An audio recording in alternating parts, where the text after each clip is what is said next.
From sun-baked beaches to dusty outback towns, millions of Australians voted in a landmark referendum on recognition and rights for Indigenous citizens, with a string of polls pointing to defeat.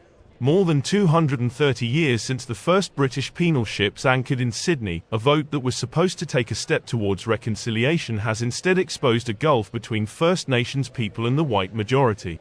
Almost 18 million Australians will vote yes or no to changes that would acknowledge Indigenous peoples in the Constitution for the first time and create an advisory body, a so-called voice, to weigh laws that affect those communities.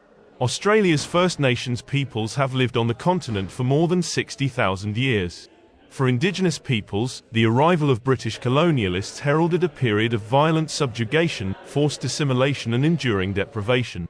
Today, Aboriginal and Torres Strait Islander people make up less than 4% of the population, but are much more likely to be sick, imprisoned or to die young than their wealthier white compatriots.